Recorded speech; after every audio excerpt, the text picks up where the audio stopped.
Welcome to The Explainer. Today, we're jumping into one of Osaka's most dynamic areas, a place where three completely different worlds collide.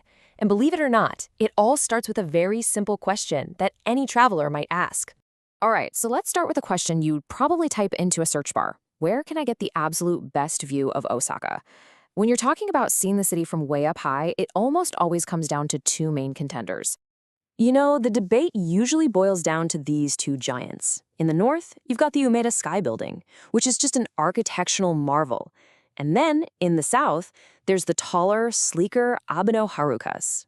Both give you incredible views, for sure, but they offer totally different perspectives on the city. So what's the verdict? Well, for a lot of travelers, if you're going just for the scenic value, the vote goes to Abeno Harukas. And this Reddit user really nails why. It's perfectly placed to look out over the buzzing heart of southern Osaka. You get this amazing bird's-eye view of some of the city's most iconic spots. But here's the thing, and this is really the key. While that view from Abe no Harukas is absolutely spectacular, its real magic is that it's your front door to one of Osaka's most fascinating districts. Think of the view as the starting line, not the finish line. Okay, so let's head down to the ground level, right to the foot of the tower. We're talking about Shinsekai.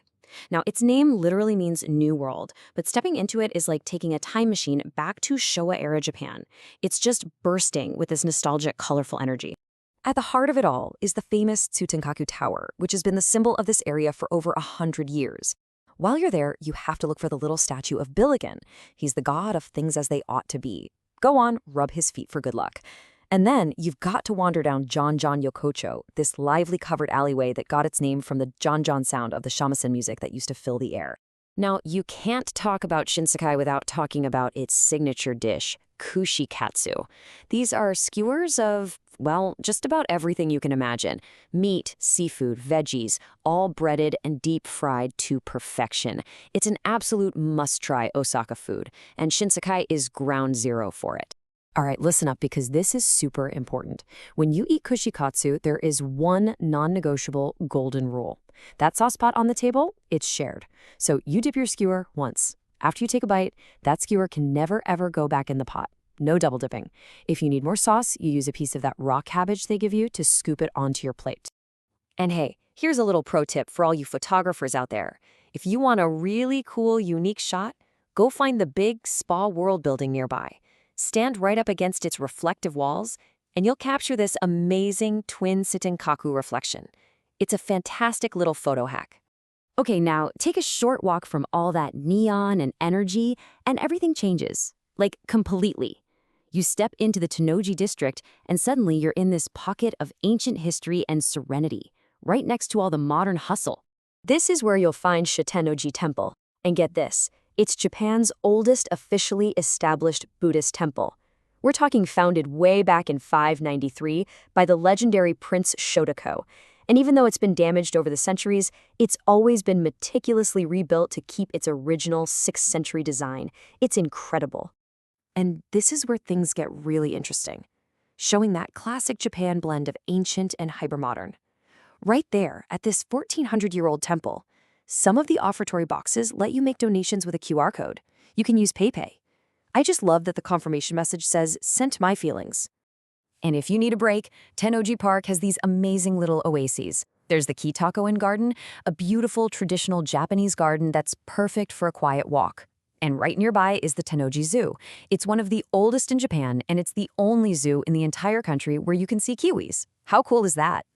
All right, brace yourselves, because we're shifting gears again and cranking the energy way up. Let's head over to Den Town, Osaka's very own electric town. Think of it as the city's answer to Tokyo's famous Akihabara. I mean, this place is a paradise for pop culture fans. You've got stores overflowing with retro video games, huge multi-level shops for manga and anime, whole walls of those gachapon capsule toy machines, massive arcades, and yeah, plenty of themed cafes. It's a total sensory overload in the best possible way. You know you're somewhere special when even the convenience stores are an attraction. You have to find the Dragon Quest-themed Lawson. It's packed with unique merch, and the best part, when you walk through the automatic doors, it plays the iconic sound effect from the game. Okay, so let's pull back and look at the big picture. We started with one simple choice, which skyscraper to go up, and it led us to this one compact corner of southern Osaka that's basically three completely different worlds smashed together. And this really just spells it out, right? You've got the retro, nostalgic street food vibe of Shinsekai.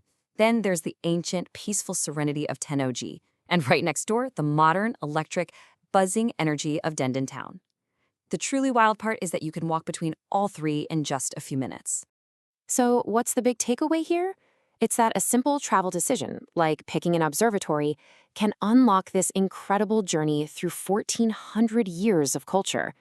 In a single afternoon, you can literally walk from a 6th century temple to an 8-bit arcade. That contrast right there is the magic of Osaka. So it all comes down to this, doesn't it? If you were standing there right now, with all this to see, eat, and do, which way would you turn first? Would you start with the old-school taste of retro food or the sound of retro games? Your adventure begins with that choice.